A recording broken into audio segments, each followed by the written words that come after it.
Puji nama Tuhan. Pada pagi hari ini saya akan membawakan satu sharing firman Tuhan yang saya beri judul Jadilah Penyembah yang Benar. Pada pagi hari ini saya ingin kita sama-sama bisa merenungkan sesuatu hal yang luar biasa, di mana penyembahan adalah sesuatu hal yang harus kita lakukan. Tuhan menciptakan kita menjadi penyembah-penyembah yang benar di dalam roh dan kebenaran. Penyembahan yang benar tidak pernah berbicara tentang lagu, nyanyian, musik, band, sound system, atau lainnya. Penyembahan yang benar adalah ketika hati, jiwa kita terhubung dengan rohnya Tuhan. Dengan kata lain, harus adanya keintiman antara kita dengan Tuhan. Karena kita mengingat bahwa Tuhan roh adanya, dan kita harus menyembah Dia di dalam roh dan kebenaran. Penyembahan yang benar adalah sesuatu yang harus bisa dilihat dari tindakan kita sehari-hari. Penyembahan bukan sekedar kata-kata yang diucapkan atau dinyanyikan. Penyembahan yang benar adalah lebih dari sekedar menyanyikan lagu yang bagus atau bermain musik dengan bagus. Penyembahan yang benar melibatkan hati yang selalu rindu untuk menyembah Dia dalam setiap waktu, dengan berbagai cara yang terpenting dengan seluruh keberadaan dan hidup kita. Apapun yang terjadi dalam hidup ini, kita tetap menyembah Tuhan di dalam roh dan kebenaran, tetap mengucapkan syukur dan terima kasih kepada Tuhan. Seperti tadi kita mendengar kesaksian dari Tante Ermi, bagaimana Tuhan itu luar biasa. Ketika waktunya tepat, semuanya dibereskan Tuhan, dari mulai datang sampai dengan dioperasi. Bahkan sekarang kita boleh melihat, mendengar kesaksian yang luar biasa. Tuhan tidak membutuhkan talenta atau kemampuan dari kita, kemampuan musik atau bernyanyi atau hal-hal yang lain yang kita bisa lakukan. Yang Tuhan inginkan adalah hati kita. Hari ini kita mau belajar bagaimana menjadi seorang penyembah yang benar di dalam roh dan kebenaran. Tetapi sebagai seorang musisi atau sebagai pemain musik atau sebagai penyanyi seperti saya, sebagai seorang worship leader, pemimpin pujian, skill dan keahlian itu penting. Walaupun bukan syarat untuk menjadi seorang penyembah yang benar. Keahlian yang baik setidaknya menunjukkan bahwa kita mau memberi yang terbaik untuk Tuhan kita.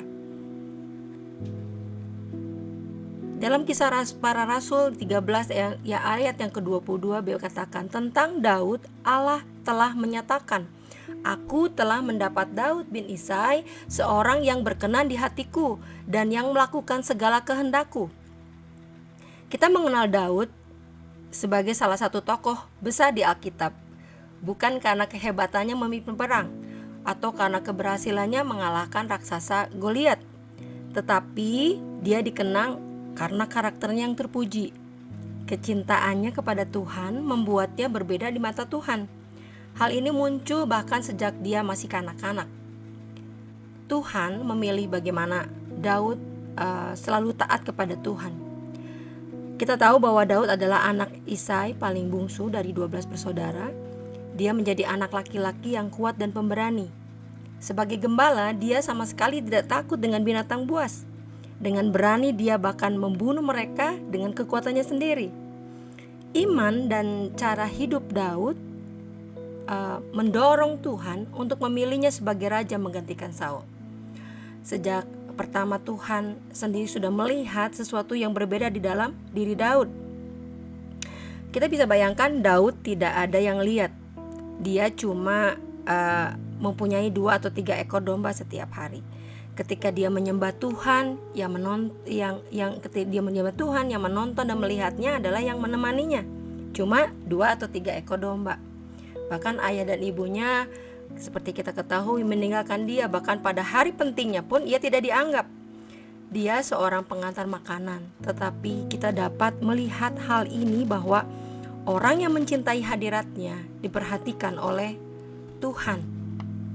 Puji nama Tuhan. Dan mata Tuhan terarah kepada orang yang mencintai hadiratnya, Bapak Ibu Saudara yang kasih Tuhan.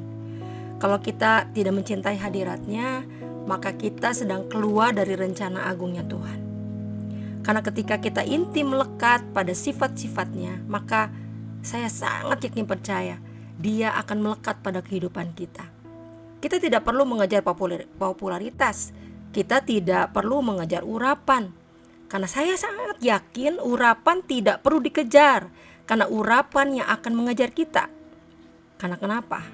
Urapan itu datang dan melekat kepada orang yang dekat dengan sumbernya. Kita tahu bahwa ketika kita melekat hatinya di hadapan Tuhan, kita yakin percaya sumber kekuatan Tuhan diberikan kepada kita. Bapak Ibu saudara kasih Tuhan, penyembahan itu harus benar-benar hidup dalam kehidupan kita sehari-hari. Penyembahan menuntut sebuah sikap kita sebagai seorang penyembah. Kita harus mempunyai hati dan keputusan yang selalu mencari Tuhan dan kebenarannya. Taat kepada Roh Kudus-Nya apapun yang terjadi dalam kehidupan kita. Untuk menjadi seorang penyembah yang benar, pastinya kita harus memiliki sikap yang benar. Baik sikap kita sebagai seorang pribadi, sebagai seorang individu, maupun kita sebagai seorang pelayan Tuhan. Ketika kita berada di atas panggung, kita sedang berkhotbah, kita sedang memimpin pujian atau sedang bermain musik, sebenarnya kita sedang keluar dari kehidupan kita yang di bawah panggung. Maka jangan kejar panggung. Di akhir-akhir ini banyak orang yang mungkin jago bernubuat, jago bernyanyi, jago bermain musik, tapi sebenarnya sedang kehilangan keintiman. Kita tidak mau di gereja kita suatu kali ada orang yang ditolak Tuhan cuma karena kita jago pelayanan, tetapi kita tidak jago membangun hubungan keintiman dengan Tuhan. Penyembah yang benar itu bukan lahir dari panggung, bukan karena dia terkenal. Penyembah yang benar itu lahir di tempat tersembunyi, yang dampaknya dapat dirasakan di tempat yang terlihat. Saya yakin percaya, kenapa satu pujian yang dinyanyikan oleh seorang worship leader atau satu tim itu bisa berimpartasi bagi jemaatnya. Banyak orang yang terberkati, banyak orang yang mengalami perubahan kehidupannya. Penyembah yang benar itu lahir di tempat yang tersembunyi. Ketika kita menyembah Tuhan di dalam roh dan kebenaran, seperti saat ini, setiap pagi dari Senin sampai Sabtu, setiap hari dari Senin sampai Minggu, kembali lagi sampai bertahun-tahun, kita menyatakan diri kita di hadapan Tuhan. Kita datang menyembah Tuhan di dalam roh dan kebenaran. Mau benar itu mahal, mau murni itu mahal. Jadi jadilah penyembah yang jujur. Kita percaya bahwa ada 3 indikator yang sederhana agar kegerakan pujian penyembahan itu berdampak atau tidak. Banyak orang berpikir indikatornya adalah adanya lagu-lagu baru yang muncul di gereja. Wah, itu sudah menjadi kegerakan satu pujian penyembahan. Mungkin ada juga indikator orang berpikir kita bisa buat album. Artinya pujian penyembahan kita lagi on the move, lagi booming, lagi viral. Atau ketika kita menyembah, banyak orang mengangkat tangan, mereka menangis di lawat Tuhan dan melompat-lompat dengan segala hal. Mereka berpikir bahwa indikator yang sederhana itu supaya kegerakan pujian penyembahan itu terjadi atau berdampak dari ketiga hal itu. Tapi yang ditemukan bukan itu, Bapak Ibu Saudara yang kasih Tuhan. Ketika saya merenungkan apa yang saya mau bawa pagi hari ini, ada 3 indikator yang sederhana yang harus kita alami, yang harus kita lakukan supaya kegerakan pujian penyembahan yang benar dan yang murni itu terjadi. Adalah sebuah kegerakan pujian penyembahan yang berdampak. Apabila yang pertama, orang yang melayani itu tambah mencintai Tuhan. Saya pribadi mengalami banyak hal dalam kehidupan saya. Kalau saya dibilang sudah 25 tahun pelayanan sebagai seorang worship leader, saya tidak bisa menggunakan pengalaman saya selama 25 tahun ini kalau saya tidak mempunyai hati, pikiran, perasaan saya kepada Tuhan. Bagaimana caranya saya setiap hari mendekatkan diri kepada Tuhan, mencari wajahnya ketika sesuatu terjadi.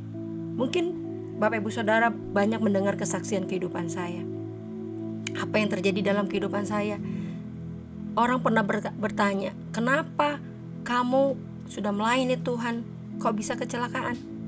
Kenapa kamu sudah melayani Tuhan begitu rajin, begitu luar biasa, tetapi kamu masih kena sakit, harus dioperasi, kena kecelakaan? Bahkan saat ini banyak hal-hal yang Tuhan izinkan terjadi. Orang yang melayani Tuhan itu harus tambah mencintai Tuhan, maka kegerakan pujian penyembahan itu akan berdampak. 21 Januari kemarin, ketika saya memimpin pujian di Paskah Square, ibadah 1 dan 2, saya mengalami vertigo, Bapak Ibu Saudara. Hari Jumat ketika latihan, vertigo itu menyerang saya. Dan saya minum Merislon, saya minum obat-obatan, karena tidak mungkin saya digantikan orang lain, karena waktunya sudah harus melayani. Waktu itu Cilena memimpin firman Tuhan, membawakan firman Tuhan. Kami sama-sama melayani, dan waktu pas ibadah vertigo itu menyerang saya. Dan saat itu saya berkata sama Tuhan, Tuhan, apapun yang terjadi saya percaya Engkau memimpin aku dari awal pertengahan sampai akhirnya. Walaupun yang saya lakukan, saya harus memegang mimbar. Saya pegang mimbar itu keempat kalinya ketika saya pimpin pujian saya terserang vertigo.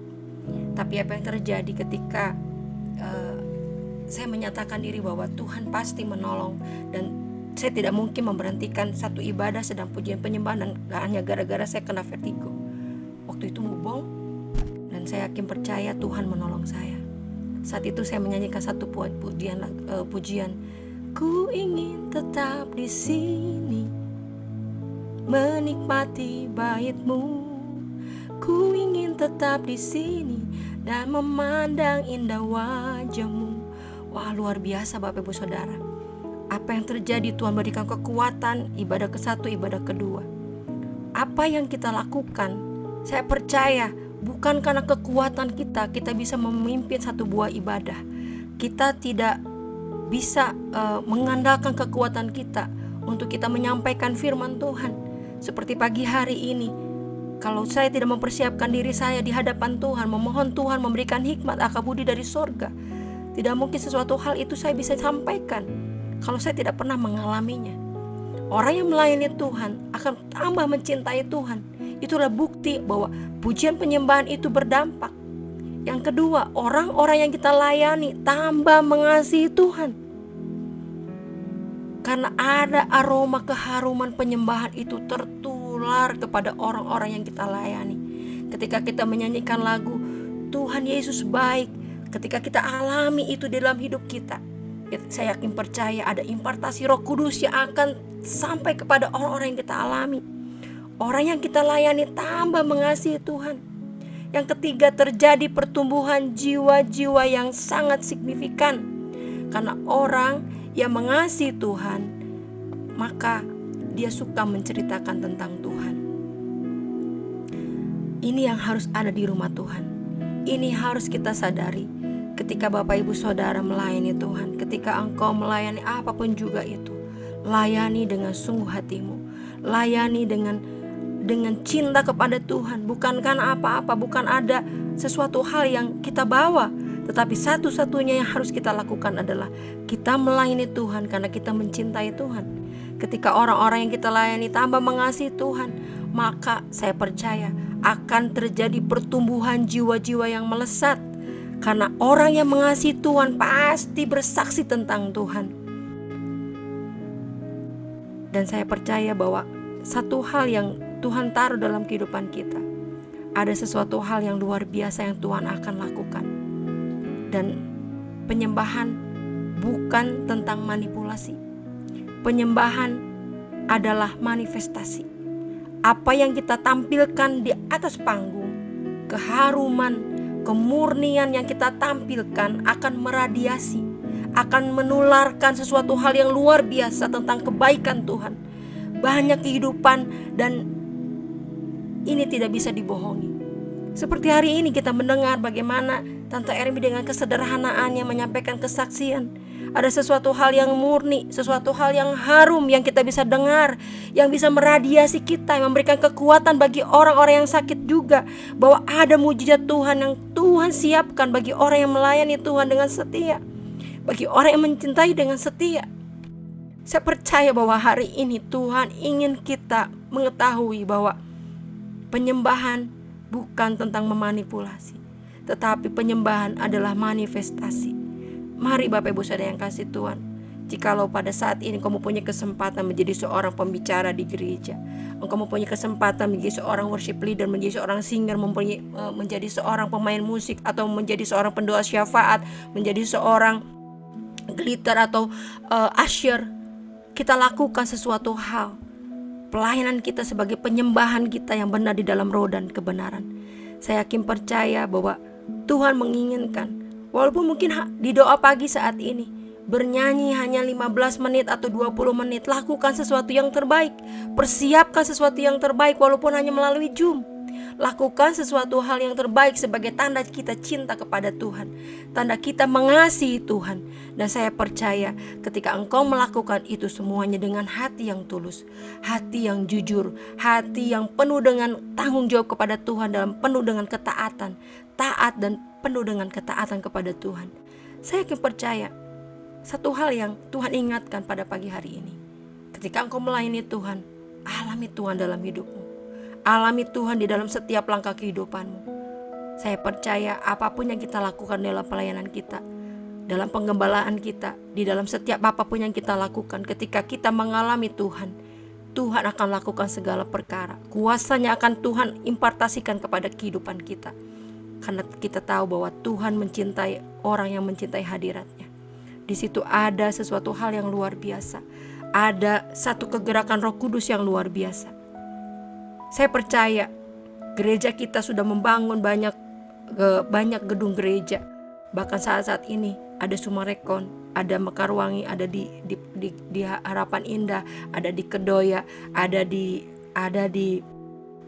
Bekasi, ada di Kelapa Gading.